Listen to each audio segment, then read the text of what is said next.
Hello बच्चा party, कैसे हैं आप सब लोग। Welcome to my channel Sushma physics video where we dealing with the class 11th syllabus. In that we have covered up to laws of motion chapter and the next chapter is work, power and energy. In that case we have discussed work. What do you mean by work? What are the conservative forces, non-conservative forces? In previous lecture we deal with the conservative forces and non-conservative forces according to the competition exam of you. Today we will start a new topic which you have learned earlier, that name as energy. There are loads of energy in our surrounding like electric energy, gravitational energy, potential energy, mechanical energy, यानी बहुत सारी energy हमारे surrounding में present है। और उन energy के अलावा भी कह सकते हैं, या फिर उन एनर्जी में ही हमारे पास एक एनर्जी आती है जो कि हम अब मोशंस के बारे में हमने पढ़ा है। मोशन क्या होता है, वर्क में किस तरह से कौन सी एनर्जी वर्क में काम आती है। तो आज बेसिकली हम दो तरह की एनर्जी के बारे में बात करेंगे। पहली एनर्जी है काइनेटिक एनर्जी और दूसरी एनर्जी है पोटेंशियल एनर्जी। काइनेटिक एनर्जी और पोटेंशियल एनर्जी को मैं एक लेक्चर में नहीं करवाऊंगी बच्चे, मैं अलग अलग करवाऊंगी क्योंकि दोनों की अपनी ही सिग्निफिकेंस है।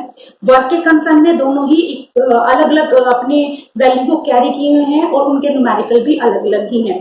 तो आज का बेसिकली हमारा जो लेक्चर है वो काइनेटिक एनर्जी के ऊपर रिलेटेड है। और काइनेटिक एनर्जी क्या है और वो वर्क से कैसे रिलेटेड है, और उसके बाद हम करेंगे उसके न्यूमेरिकल। बेसिकली आपको ये चीज समझ में आ गई कि आज का लेक्चर बेसिकली हमारा किसके ऊपर है, that is a form of energy which due to motion, that is kinetic energy.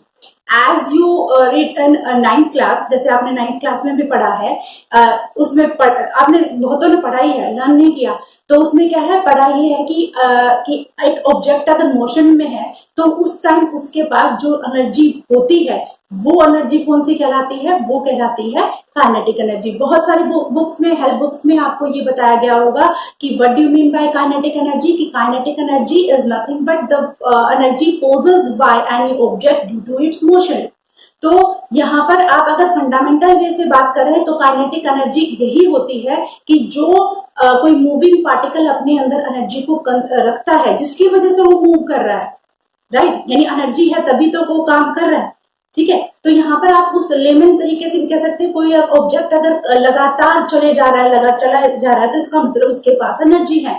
और वो एनर्जी कौन सी एनर्जी है, वो है हमारी kinetic energy. So today's topic is kinetic energy. Kinetic energy को बेटा मैं K.E से रिप्रेजेंट करती हूँ, ये आप फेमिलियर हैं इस चीज से। अब इसके बाद है बच्चे काइनेटिक एनर्जी कैसे, मैंने अभी बोला कि काइनेटिक एनर्जी क्या है, it is the energy due to which it is energy of body due to its motion, due to its motion, यानी ऑब्जेक्ट की एनर्जी उसके मोशन की वजह से। तो बच्चे यहाँ कीवर्ड क्या है हमारा, मोशन। अगर ऑब्जेक्ट मोशन में है उसके पास जो एनर्जी है वो एनर्जी क्या कहलाएगी, काइनेटिक एनर्जी। और हमने पहले पढ़ा भी हुआ है कि what is the formula of kinetic energy, that half M V square. तो इसको हम ड्राइव भी करेंगे, हमने 9th क्लास में इसको पढ़ा भी हुआ है, फिर भी हम इसको बेस क्लियर करने के लिए अभी हम जो है काइनेटिक एनर्जी को उसका डेरिवेशन करेंगे। बट अब 9th क्लास वाला ही अगर यहाँ रिपीट करना है तो उसमें यूज क्या है। तो जैसे बच्चे हमने जब हमारा सिलेबस शुरू किया था तब हमने ये बोला था कि 9th क्लास का जो सिलेबस है वो किससे रिजेंबल्स है, वो 11th क्लास से रिजेंबल। यानी 9th क्लास में आपने बेस पढ़ा था अंडरस्टैंडिंग क्रिएट करने के लिए, तभी आप अभी देखोगे कि जो 9th क्लास में आपने पढ़ा था वो बहुत सारे टॉपिक जो है वो 11th क्लास में है। जैसे आपने वर्क पढ़ा होगा, आपने ग्रेविटेशन फोर्स, ये सारी चीजें आपने पढ़ी हुई है। ठीक है, तो ये सारी चीजें क्यों यहाँ पर करवाई जा रही है कि वो आपका बेस, ये मान के चल रहे हैं कि वो बेस आपका पूरा है। अब इसके ऊपर हम उसकी नई इंफॉर्मेशन की बिल्डिंग ब्लॉक बनाने के लिए तैयार है। तो सबसे पहले हम करेंगे काइनेटिक एनर्जी क्या है। तो हमने अभी वर्क की जब किया था तो वर्क में हमने दो तरह के फोर्सेस किए थे, work done by constant force and work done by variable force. याद है, work done by constant force में हमने निकाला था कि W is equal to Fs cos of theta, जहां पर फोर्स एक कांस्टेंट क्वांटिटी है। तो हम ये देखेंगे कि कांस्टेंट फोर्स लगाते हैं तब हमारा काइनेटिक एनर्जी का फॉर्मूला किस तरह से बनता है। और अगर हम वेरिएबल फोर्स लगाते हैं, यानी हमें नहीं पता कि हमारा फोर्स का कभी ज्यादा लग रहा है कभी कम लग रहा है, तो उसके बिहाफ पे हम क्या करेंगे, वहां पर अपना डेरिवेशन प्रूव करेंगे। ठीक है, तो अभी हम शुरू करेंगे work done by constant forces. तो बेटे अगर work done by constant force की बात की जाए तो हमने वर्क डन क्या पढ़ा था, कांस्टेंट। यहाँ पे मैं सिर्फ आपको एक हिंट के तौर पे कांस्टेंट फोर्स, यहाँ पर हम कांस्टेंट फोर्स वाला करेंगे। तो लेट अस कंसीडर हमारे पास एक ब्लॉक है और आपने इस ब्लॉक के ऊपर फोर्स लगा दिया F। ठीक है, अब ये फोर्स लगाने के बाद आपने इस ब्लॉक को यहां से यहां पहुंचा दिया, यानी यहां से उसकी डिस्टेंस हो गई दैट इज S। इसका मास M मान लीजिए, मास M। यहाँ पर पहुंचने के बाद यानी आप किसी ऑब्जेक्ट है वो रेस्ट में है, आप उसको धक्का लगाते हो तो उसका मतलब उसका मोशन हो गया। मोशन है तो बच्चे उसका मतलब क्या है, उसके पास अपनी कुछ वेलोसिटी है, तो वो वेलोसिटी मैंने क्या मान ली, v।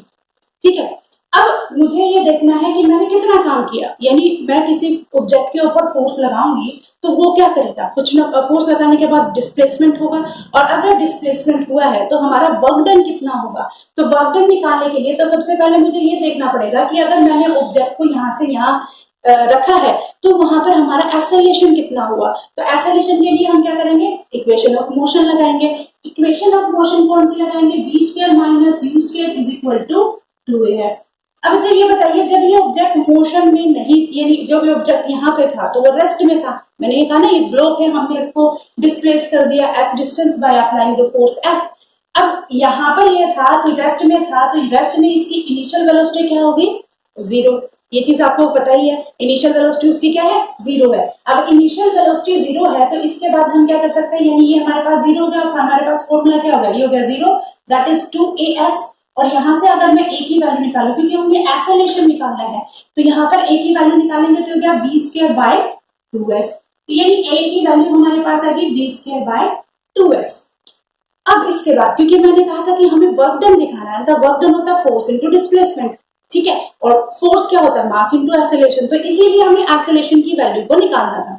अब बात आती है कि मेरे पास एक्सेलरेशन कितना है, तब अब हमें बताना है कि वर्क डन कितना है। अब हमने जो प्रीवियस लेक्चर में वर्क डन के बारे में पढ़ा था, वर्क डन क्या होता है, वर्क डन होता है कि किसी भी ऑब्जेक्ट के ऊपर आप फोर्स लगाते हो और डिस्प्लेसमेंट करता है। तो अब उसमें ये देखना था कि पॉजिटिव होगा, नेगेटिव होगा या 0 होगा, वो डिपेंड करेगा कि फोर्स किसके, यानी डिस्टेंस के अलोंग फोर्स का जो कंपोनेंट है वही डिसाइड करेगा कि वर्क डन पॉजिटिव है या नेगेटिव। अब इसमें देखिए बेटा, फोर्स भी इसी डायरेक्शन में लग रहा है, ठीक है, यानी फोर्स इसी डायरेक्शन में लग रहा है, डिस्प्लेसमेंट भी इसी डायरेक्शन में हो रही है, तो दोनों के बीच में लगने वाला एंगल कितना है, दैट इज 0, यानी दोनों पैरेलल हैं, एंगल 0। तो हमने क्या पढ़ा था, वर्क डन होता है force SS cos of theta, तो cos की वैल्यू होगी cos 0, cos 0 हमारे पास 1 होता है, तो वर्क डन किसके बराबर हो गया, FS। तो ये हमारे पास दो लगेगा F इंटू S, यानी वर्क डन हमारे पास हो गया पॉजिटिव। तो यहाँ पर अगर मैं वर्क डन लिखूं तो ये हमारे पास हो गया F इंटू S। ठीक है, अब इसके बाद देखिए बेटा, फोर्स क्या होता है, फोर्स हमारे पास होता है mass into acceleration into S, यानी फोर्स को मैंने मास अकॉर्डिंग टू न्यूटन लॉ हमने मास इंटू एक्सेलरेशन कर दिया। अब इसके बाद एक ही वैल्यू ये वाली यहाँ पुट कर दे, अगर एक ही वैल्यू यहाँ पुट करते हैं तो हमारे पास क्या है, that is v² by 2s into S। S से S कैंसिल हो गया, हमारे पास जो total work done that is equal to half mv²।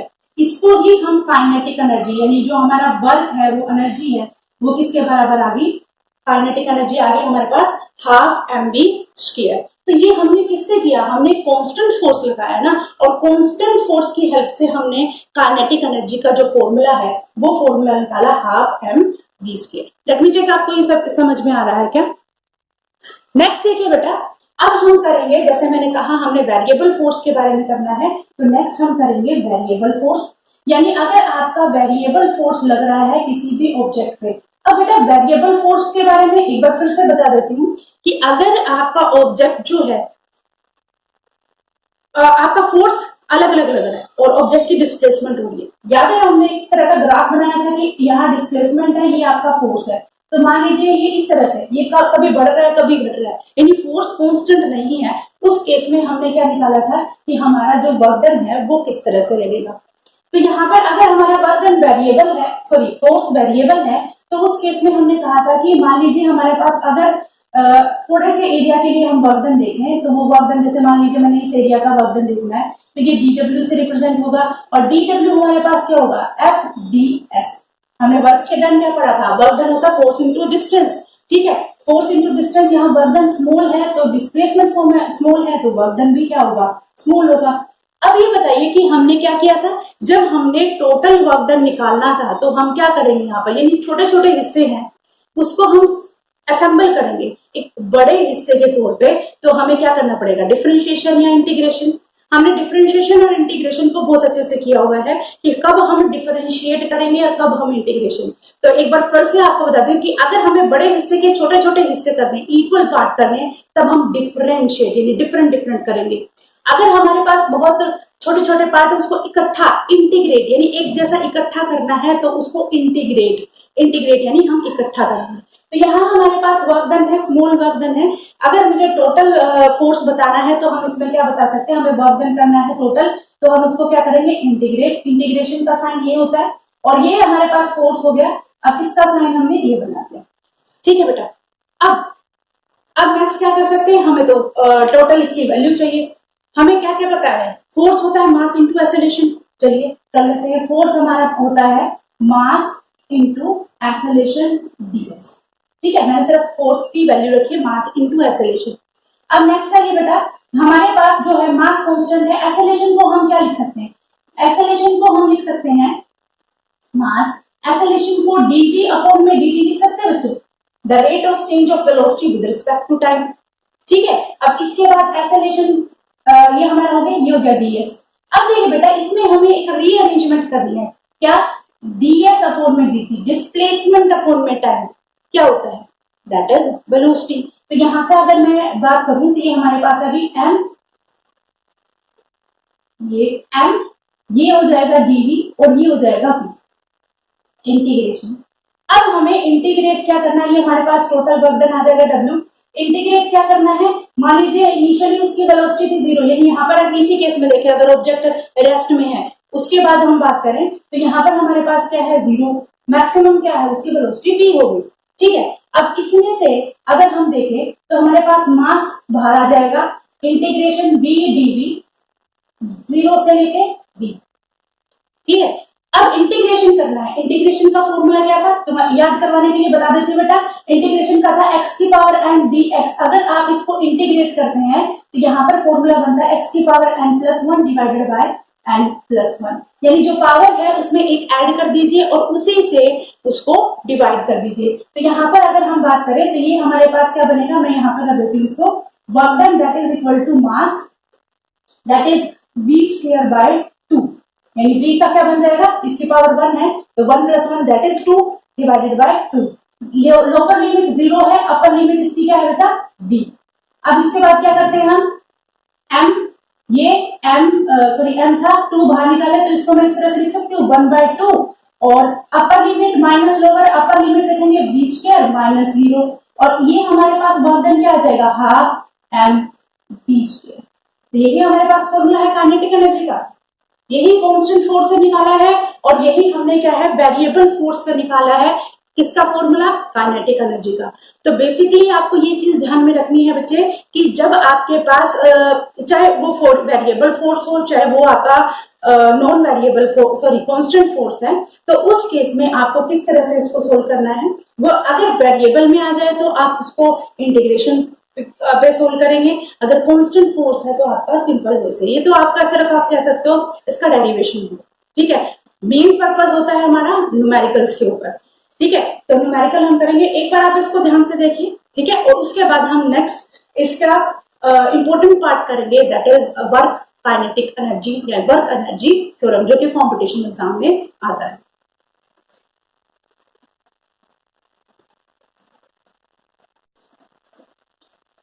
अब इंपॉर्टेंट कॉन्सेप्ट करेंगे बेटा that is work energy theorem. आपने इसके बारे में पढ़ा होगा, बहुत सारी हेल्प बुक में वो 3-4 लाइन देकर उसको खत्म कर दिया गया है, बट बहुत सारी जो प्रॉब्लम्स हैं वो वर्क एनर्जी थ्योरम से इजीली सोल्व हो सकती हैं, वो हम अभी प्रूव भी करेंगे by doing some numericals.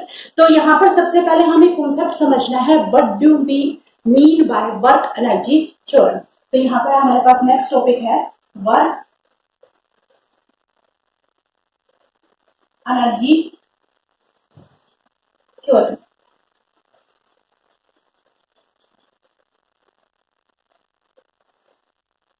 Work energy theorem.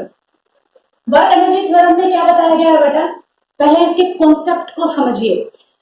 इसमें ये कहा गया है द टोटल वर्क डन, मैं एक बार लिख देती हूँ उसके बाद आप समझेंगे। Total work done, work done को WD से रिप्रेजेंट कर रही हूँ।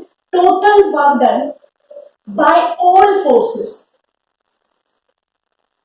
Total work done by all forces that is equal to, यानी आपको क्या बताना है कि आपके पास टोटल वर्क डन कितना वर्क डन, ऑल टाइप, यानी ऑल टाइप कौन से हैं, कौन कौन से फोर्स आ सकते हैं, कंजर्वेटिव फोर्स भी आ सकते हैं, नॉन कंजर्वेटिव फोर्स भी आ सकते हैं। तो सबसे पहले हमें total work done by all forces that is equal to change in kinetic energy, change in kinetic energy.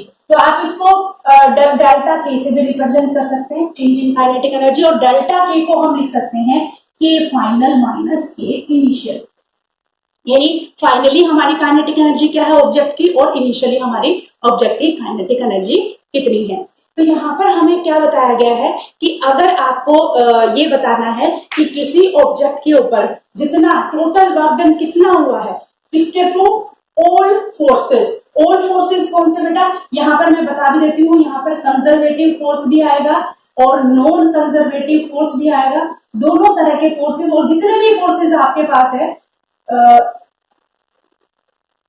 Non conservative forces, तो जितने तरह के भी फोर्सेस आएंगे वो सारे के सारे फोर्स क्या है, वो ऑल फोर्सेस में आएंगे। तो यहाँ पर आप फ्रिक्शनल फोर्स भी कर सकते हो, ये तो मैंने सिर्फ दो तरीके का है, यहाँ पर फ्रिक्शनल फोर्स है, इलेक्ट्रिक फोर्स, जितना भी फोर्स किसी भी काम को करने में लगे हैं, चाहे वो एक्सटर्नल फोर्स है, वो इंटरनल फोर्स है। तो यहाँ पर सिर्फ मैंने आपको एग्जाम्पल के तौर पर दो फोर्स बताए हैं। तो टोटल वर्क डन, अगर मान लो कोई भी मोशन हुआ है, ठीक है, तो कोई भी वर्क डन हुआ है किसी भी फोर्स से, तो टोटल जो आपका वर्क डन होगा हर एक तरह के फोर्स से, that is equal to total kinetic energy, यानी change in kinetic, total kinetic energy change in kinetic energy, यानी जितना का हमने काम किया है वो सारा का सारा कहाँ चला गया, वो सारा का सारा उसकी काइनेटिक एनर्जी को चेंज करने में चला गया। और वाइस वर्सा आल्सो ट्रू, यानी जितना हम काइनेटिक एनर्जी को चेंज कर रहे हैं दैट मीन्स हम क्या कर रहे हैं, वर्क डन। नहीं समझ आया? देखिए अब मैंने अभी एक ब्लॉक का एग्जांपल दिया था आपको, ब्लॉक में हमने क्या किया था, वो रेस्ट में था, उसको मोशन में करवाया, वहां पे हमने, अगर आपने ध्यान दिया, हमने क्या निकाला, वर्क डन निकाला ना, हमने उसके ऊपर एक्सटर्नल फोर्स लगाया था, ठीक है। एक्सटर्नल फोर्स, अगर मैं फोर्स ऑफ फ्रिक्शन की बात करूं तो वो हमारे पास नॉन कंजर्वेटिव फोर्स भी आ गया, यानी बेसिकली आपके पास वो ब्लॉक था, आपने उसको फोर्स लगाया। फोर्स लगाने का मतलब क्या है, आपने उसकी ऑब्जेक्ट को रेस्ट से किसमें किया, मोशन में। और अभी हमने ये पढ़ा था कि अगर ऑब्जेक्ट मोशन में है तो उसके पास कौन सी एनर्जी आएगी, दैट इज काइनेटिक एनर्जी। अगर हम उस ब्लॉक की, यानी जो पहले रेस्ट में था, उसकी काइनेटिक एनर्जी देखें, इनिशियली यू की वैल्यू 0 थी, काइनेटिक एनर्जी 0। अब फिर बाद में क्या होगा, जब हमने फोर्स लगाई उसके पास v वेलोसिटी आ गई थी, तो हमारे पास काइनेटिक एनर्जी क्या हो गई थी, हाफ mv², यानी चेंज हुआ ना काइनेटिक एनर्जी में, 0 से हाफ mv²। तो यानी आपने वर्क डन किया, ठीक है, फोर्स लगा के, तो वो कहां चला गया, वो काइनेटिक एनर्जी को चेंज करने में चला गया। ये चीज समझ में आई? ठीक है। दूसरी चीज देखिए, अगर आप काइनेटिक एनर्जी के चेंज करते हो, काइनेटिक एनर्जी को चेंज करते हो, ठीक है, जैसे मान लीजिए आप कोई व्हीकल चला रहे हो, ठीक है, और व्हीकल चलाते चलाते आपने क्या किया, ब्रेक अप्लाई कर दिया, पहले उसकी अपनी वेलोसिटी थी, क्लियर, मान लीजिए वी वेलोसिटी थी, और उसके बाद वो क्या हो गया, वी वेलोसिटी के बाद वो ब्रेक अप्लाई करेंगे तो धीरे धीरे तो उसकी वेलोसिटी क्या हो जाएगी, कम होती जाएगी, यानी वो रेस्ट में भी आएगा। तब आपने क्या किया, काइनेटिक एनर्जी जो चेंज की है वो सारी की सारी कहाँ चली गई, वर्क डन के अंदर। क्या वर्क डन किया, रेस्ट मोशन से ऑब्जेक्ट को किसमें कर दिया, रेस्ट। ये चीज आप अपने ध्यान में रखिए कि आपका जो टोटल वर्क डन है बाय ऑल द फोर्सेस, वो फोर्सेस कोई भी हो सकता है, जैसे मैंने ब्रेक अप्लाई की बात की है, तो वहां पर हमारा फोर्स क्या है, फ्रिक्शनल फोर्स है, तो वो फ्रिक्शनल फोर्स कहाँ चेंज हो गया, काइनेटिक एनर्जी को चेंज। और जितनी भी काइनेटिक एनर्जी चेंज होती है वो सारी किसमें चेंज हो जाती है, वो वर्क डन करवाने में चेंज हो जाती है। एक बेसिक चीज और यहाँ पर आप इसको इस तरह से टोटल वर्क डन, यानी हम वर्क एनर्जी थ्योरम इसलिए भी कहते हैं कि work is equal to half M initial इसको आप V initial minus V final, V final, ठीक है। तो इस तरह से ये हमारा फोर्स, ये वर्क डन क्या है, ये ऑल फोर्सेस द्वारा वर्क डन है, जितना भी सारे फोर्सेस ने मिलकर काम किया है, तो ये हमारे पास वर्क डन है, इसीलिए इसको कहते हैं work energy. This relation give us the relationship between the total work done and the change in kinetic energy. ये बहुत इंपॉर्टेंट है बेटा, इसके मींस कंपटीशन एग्जाम से बहुत बड़े बड़े क्वेश्चन जो है इससे इजी से सोल्व हो जाती है। क्लियर, यानी यहाँ ये चीज आपको समझ में आ गई कि वर्क डन का मतलब क्या है, जो कितना वर्क डन है वो चेंज इन काइनेटिक एनर्जी। एक चीज और बेटा, जैसे हमने वर्क डन में पढ़ा था कि पॉजिटिव वर्क डन है, नेगेटिव वर्क डन है, तो उसको काइनेटिक एनर्जी से क्या लेना देना। सीधी सी बात है बेटा, ये मैंने उसमें वीडियो में भी डिस्कस किया था कि अगर आपका वर्क डन पॉजिटिव है तो दैट मीन्स आपकी काइनेटिक एनर्जी क्या होगी, इंक्रीज। और अगर आपका वर्क डन नेगेटिव है दैट मीन्स आपकी kinetic energy of the body क्या होगी, डिक्रीज। कैसे, जैसे अभी अभी मैंने एग्जांपल दिया, मैं किसी ऑब्जेक्ट की वेलोसिटी u से यानी रेस्ट से मैंने v से कर दी, ठीक है, तो मैंने कुछ उसको एनर्जी प्रोवाइड की ना, तभी तो उसका वर्क डन हुआ है, यानी उसकी बढ़ी है u 0 से वो v हुई है, यानी मैंने उसको एनर्जी दे दी। यानी अगर किसी ऑब्जेक्ट को आप फोर्स लगाते हो, उसका वर्क डन करवाते हो, तो आप एनर्जी क्या करते हो, देते हो। यानी मैंने सेम डायरेक्शन में कहा ना, मैंने देखा मेरा डायरेक्शन क्या है, सेम डायरेक्शन में है, तो हमारा वर्क डन क्या हो गया, पॉजिटिव, और काइनेटिक एनर्जी हमने की दी है। क्लियर।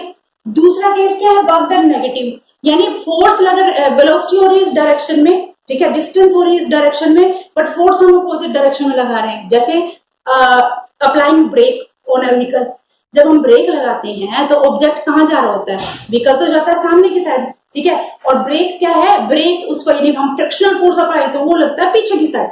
ये चीज समझ पा रहे हो कि हमारा डिस्प्लेसमेंट होता है सामने की साइड, ब्रेक लगाते तो व्हीकल पीछे साइड थोड़ी ना जाता है, वो तो आगे की साइड जाता है, डिस्प्लेसमेंट होगा आगे की साइड। और जो आपका फोर्स लग रहा है अप्लाइंग ब्रेक, वो फ्रिक्शनल फोर्स है, चाहे कोई भी और तरह के फोर्सेस बोले ना हमने, वो कौन सी डायरेक्शन है, अपोजिट, तो वहां हमारा वर्क डन क्या होगा कि दोनों के डायरेक्शन क्या है, अपोजिट, और डायरेक्शन अगर अपोजिट है तो एंगल कितना होगा, 180, और अगर एंगल 180 है तो cos 180 हमने क्या पढ़ा था, -1। बेटा अगर आप प्रीवियस लेक्चर को इस लेक्चर से मीन्स हर कोई जितना भी लेक्चर है, प्रीवियस लेक्चर को एक बार देख के अगर बैठोगे ना, तो आपको कनेक्टिविटी दिखेगी और वहां से आपका अंडरस्टैंडिंग बिल्ड होगी। नहीं तो आपको ऐसा लगेगा कि हाँ बस ये रट्टा मारना है, तो मगिंग से काम नहीं चलेगा। आप कनेक्टिविटी में इस चीजों को देखिए, ठीक है। अब इसके बाद देखिए, मैंने एनर्जी दी, यानी वर्क डन पॉजिटिव है तो एनर्जी हमने दी है, अगर वर्क डन नेगेटिव है तो ये हमें एनर्जी, काइनेटिक एनर्जी कम, यानी एनर्जी हमारी कम हुई।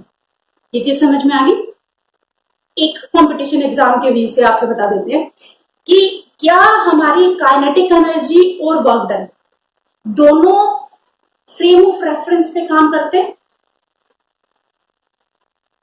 ये आपकी कोई किसी नोटबुक में नहीं मिलेगा, किसी नोटबुक में नहीं, ज्यादा किसी भी हेल्प बुक में नहीं मिलेगा।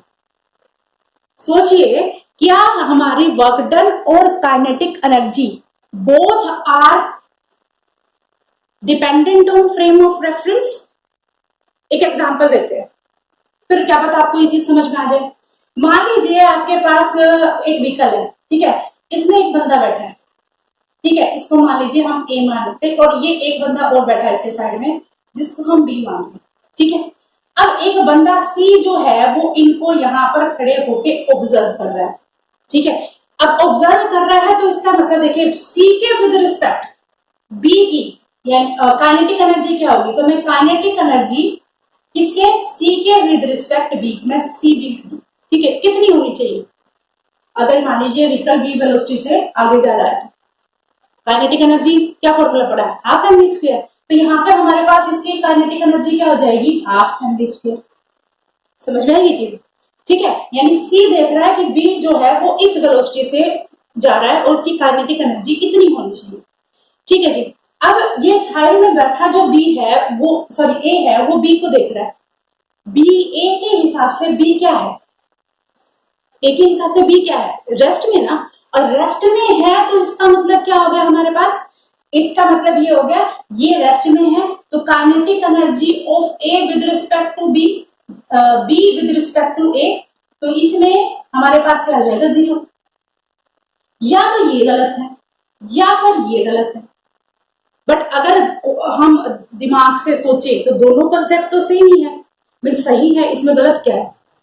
तो आप यहां से ये कंक्लूड कर सकते हो कि बोथ आर करेक्ट, यानी दोनों के दोनों करेक्ट है। तो इसका मतलब क्या हो गया, हमारी काइनेटिक एनर्जी किस पे डिपेंड कर रही है? That is frame of reference. जैसे हमने सीडो फोर्स की बात की थी, वो क्या है, वो non inertial frame of reference में है। हमने जो न्यूटन लॉ के फोर्सेस हैं वो इनर्शियल फ्रेम ऑफ रेफरेंस में बात की थी, ठीक है। तो उसी तरह से आपकी काइनेटिक एनर्जी, आपका ये कंपटीशन एग्जाम में आ सकता है। कई बार स्टेटमेंट ट्रू वेदर, दो स्टेटमेंट दे देंगे, इसमें कौन सी ट्रू है कौन सी फॉल है, दोनों सही है कि नहीं। तो दोनों स्टेटमेंट सही है कि काइनेटिक एनर्जी जो है वो, ये आपको ऑब्जर्वेशन दे देंगे और फिर उसके बाद पूछेंगे कि ये सही है गलत। तो बेटा दोनों सही है, क्योंकि हमारी जो काइनेटिक एनर्जी है वो क्या है, kinetic energy that is depends on frame of reference. Frame of reference, इसका मतलब भी मैंने आपको बता दिया कि फ्रेम ऑफ रेफरेंस का मतलब कि आप कहां उसे ऑब्जर्व कर रहे हैं वो मैटर करता है। सिमिलरली वर्क भी डिपेंड करता है कि आपका जो है फ्रेम ऑफ रेफरेंस क्या है।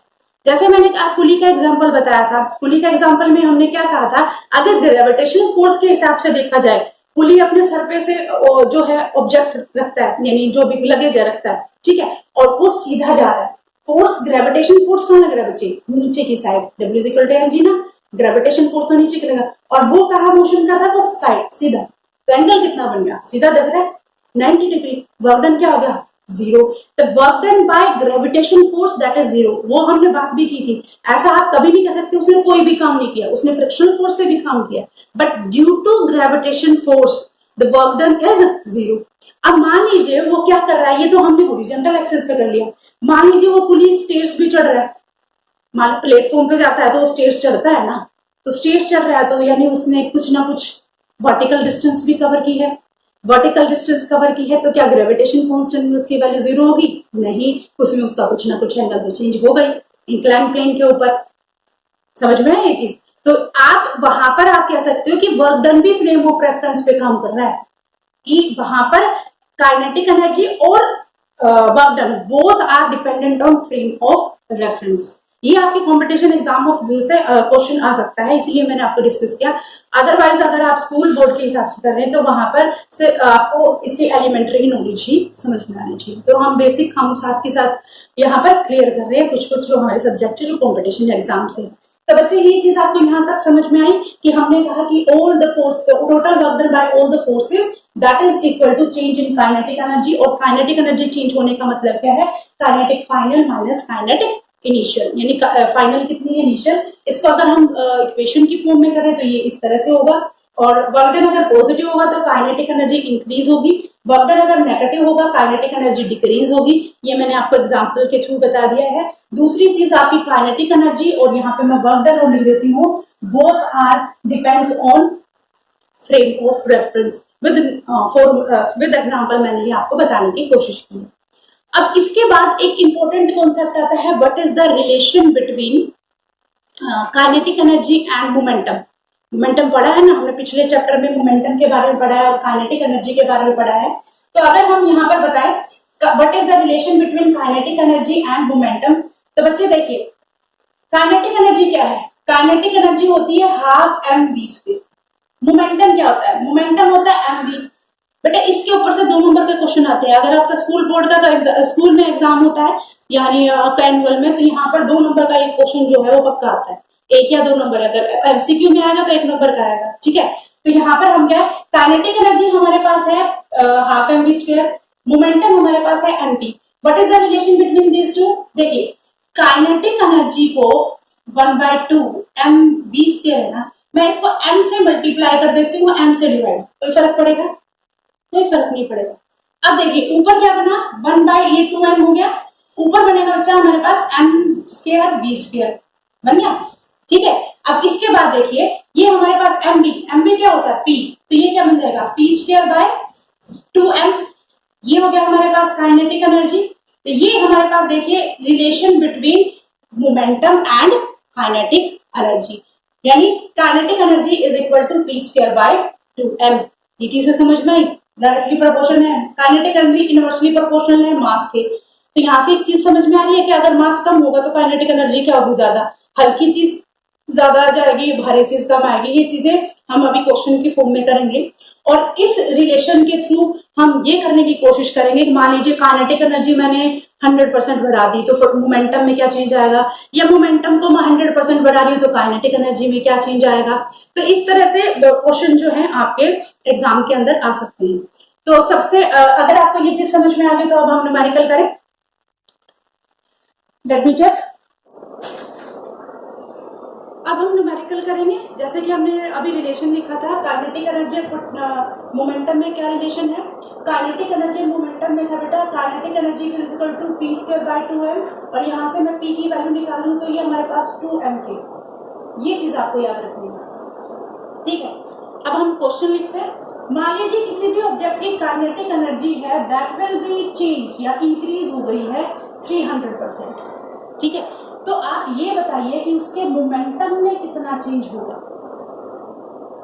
क्वेश्चन समझ में आया कि आपके पास काइनेटिक एनर्जी जो है वो चेंज हो गई है 300%, तो ये बताइए कि उसके मोमेंटम में चेंज कितना होगा, ठीक है। तो सबसे पहले अगर वो 300% इंक्रीज हुई तो हमारी काइनेटिक एनर्जी चेंज हो गई। तो इसका मतलब हम उसको मान सकते हैं k डैश। मैं काइनेटिक एनर्जी को k से लिख रही हूँ बेटा, k डैश हो गई। अब k डैश क्या हुई, पहले k थी, ठीक है, उस k का इंक्रीज हुई तो यहाँ पे क्या लगाएंगे, प्लस, यानी उसमें कुछ ऐड होगा ना, डिक्रीज तो नहीं हुई ना। तो यहाँ पर हम क्या लगाएंगे 300%। 300% का मतलब बेटा इसको 100 से हम डिवाइड करेंगे परसेंटेज में।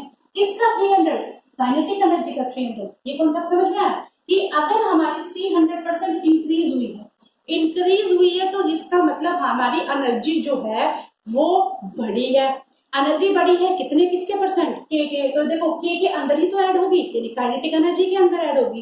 तो इसको अगर हम लिखे तो ये हमारे पास क्या होगा, that is 3k plus 1k, that is 4k। तो ये हमारे पास एनर्जी, काइनेटिक एनर्जी क्या होगी बच्चे, अब हमारे पास काइनेटिक एनर्जी 4k ये होगी हमारे पास 4k, यानी 4k टाइम जो है ओरिजिनल से बढ़ चुकी है बाय इंक्रीजेस 300%। बच्चे ये देखना मैंने इंक्रीज लिखा तो यहाँ प्लस किया है, अगर मैं डिक्रीज कर दूं तो यहाँ पर क्या हो जाएगा, माइनस हो जाएगा, वो उससे भी आपका जो है वो अलग। तो यहाँ पर ये चीज ध्यान रखना कि इंक्रीज हो रही है डिक्रीज हो रही है।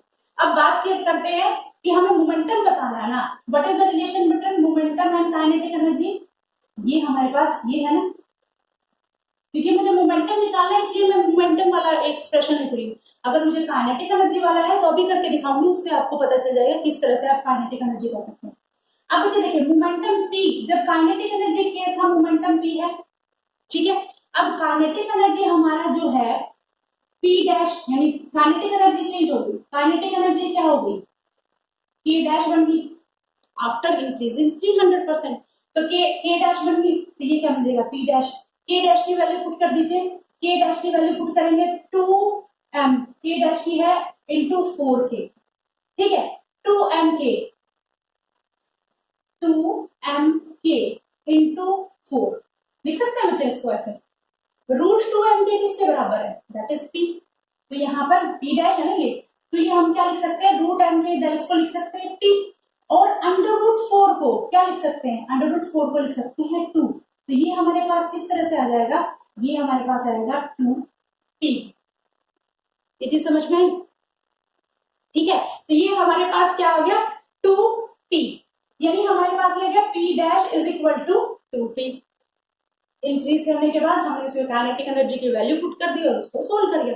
अब इसके बाद देखिए बेटा हमें करना है change in percentage, change in momentum, ठीक है। मोमेंटम के परसेंटेज चेंज करने के लिए हमारा फॉर्मूला होता है final minus initial divided by initial multiply by 100।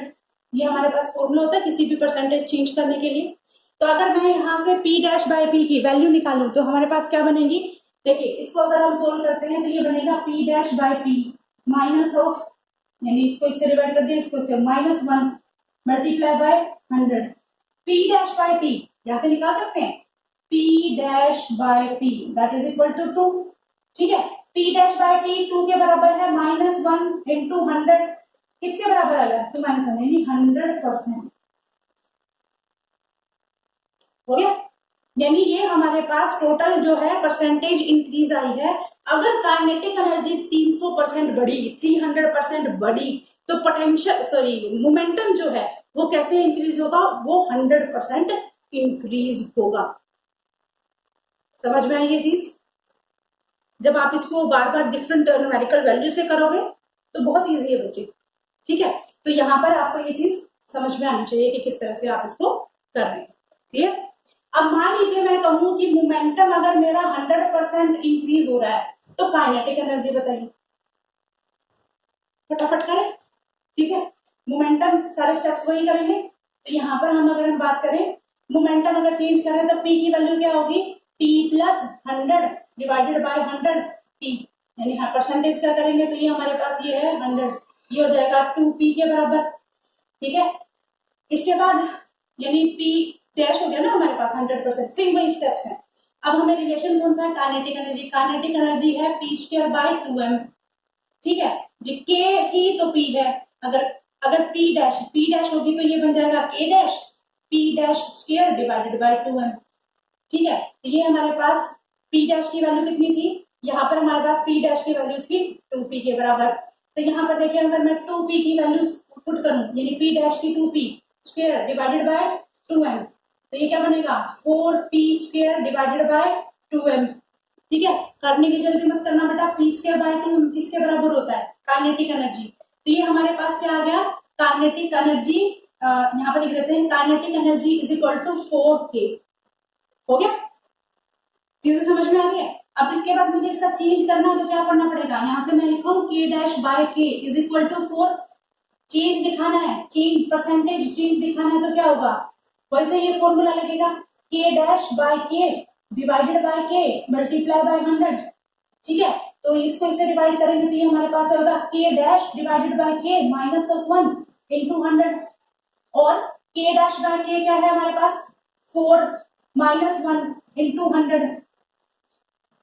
300% हो गया, देख लीजिए प्रूव हो गया सेम कि काइनेटिक एनर्जी 300% इंक्रीज होगी तो मोमेंटम, मैं बार बार पोटेंशियल एनर्जी क्योंकि दोनों ट्विन सिस्टर की तरह। तो यहाँ जो मोमेंटम है वो बढ़ता हमारा 100% है ना, और अगर मैं मोमेंटम को 100% बढ़ा देती हूँ तो सेम हमने पैटर्न किया है वो हमारा आया 300%। तो इस तरह से आप किसी भी वैल्यू को कर सकते हैं। यहाँ बच्चे ध्यान रखना, मैंने इंक्रीज के लिए बोला है, अगर डिक्रीज हो जाए तो क्या करोगे, सिर्फ एक सिंबल चेंज करना है, यहाँ प्लस की जगह क्या लिखेंगे आप, माइनस। तो एक बार इसको आप देखिए, फिर उसके बाद हम नेक्स्ट न्यूमेरिकल करेंगे।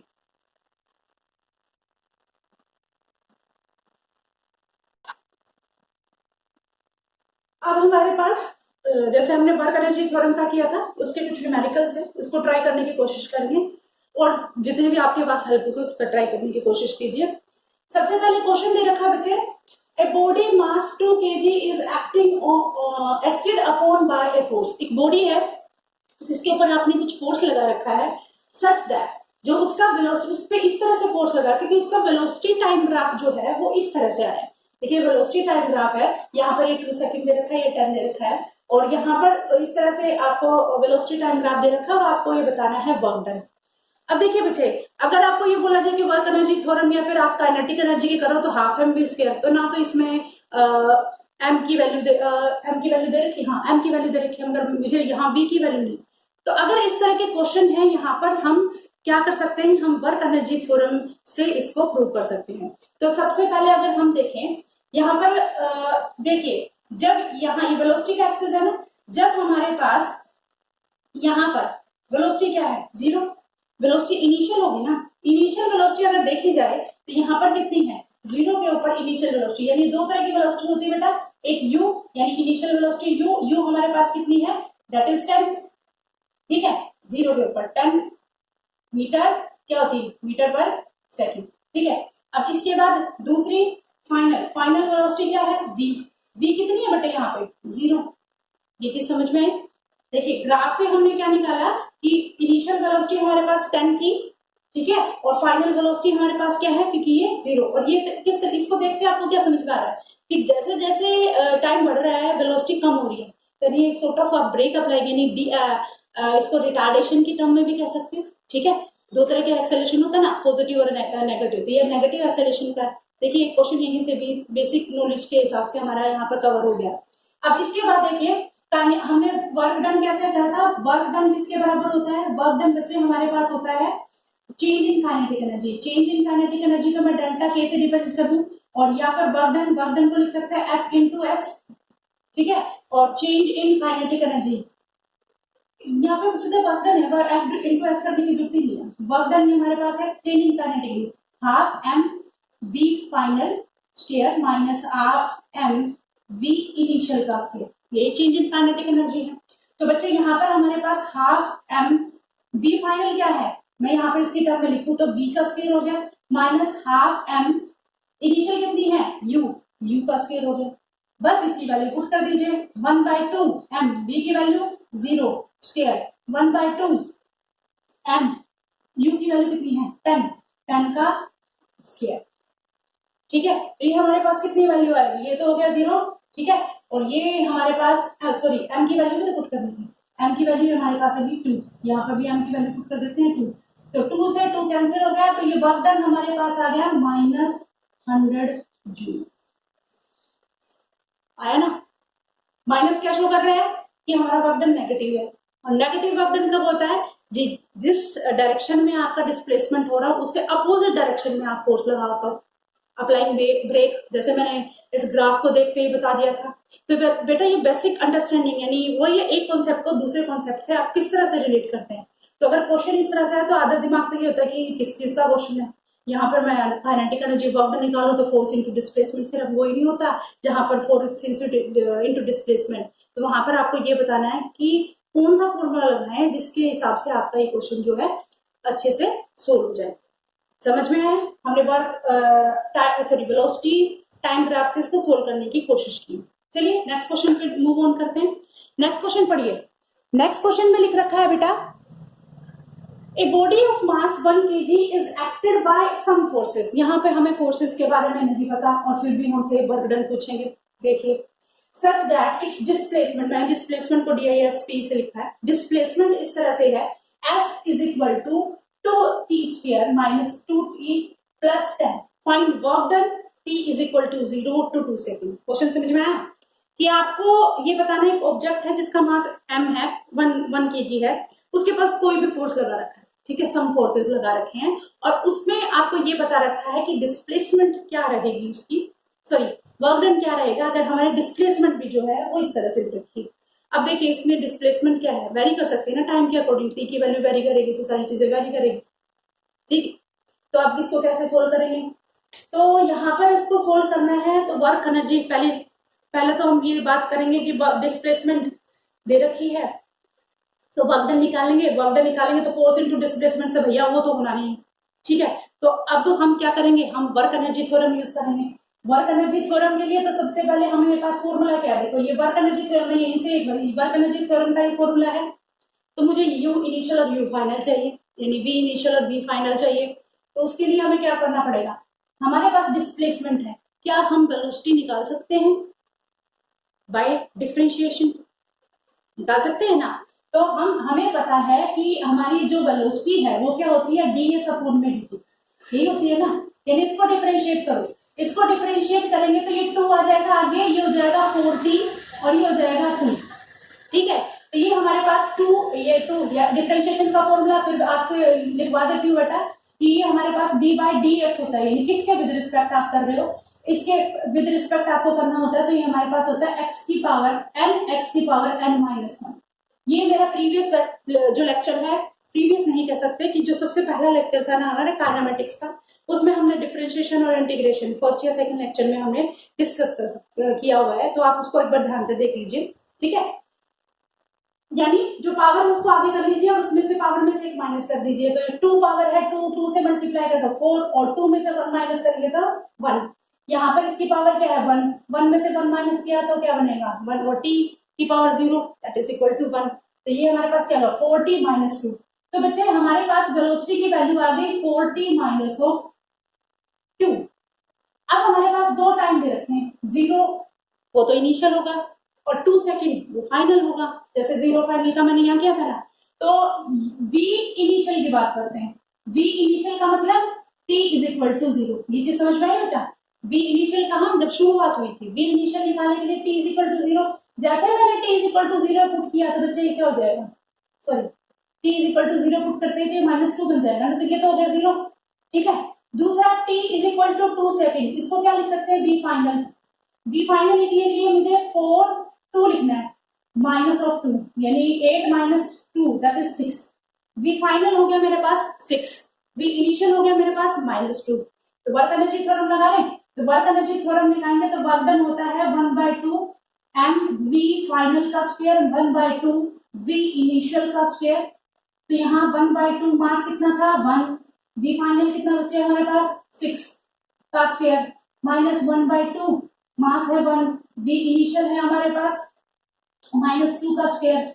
तो इसको सोल्व करें तो ये हो जाएगा 36 यानी ये हो जाएगा 18 माइनस ये 4 ये 2, ये होगा ना, देखें 36 18 माइनस ये जगह 2 का करेंगे 4 ये 2 ये हमारे पास 2 बचेगा तो 16 जूल।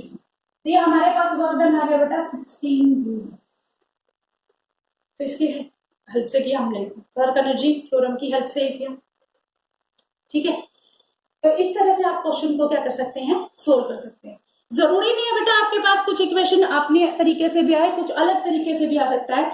जैसे अगर मैं बात करूं, एक आपको अभी देती हूँ, सिर्फ आपकी नॉलेज के अकॉर्डिंग बता देती हूँ, ये आप खुद से भी कर सकते हैं। जैसे हमारे पास जो टाइम है, अगर मान लीजिए कोई टाइम है आपको दे रखा है √x प्लस 3 कर दें, ठीक है। हमारे पास अगर एक वैल्यू है √x प्लस 3, टाइम ऐसे दे रखा है, ठीक है। वर्क डन निकालिए, कैसे निकालेंगे, अगर मास की वैल्यू मान लीजिए कोई भी रेंडमली अगर दे रखी है, वर्क डन निकालना है तो कैसे निकालेंगे।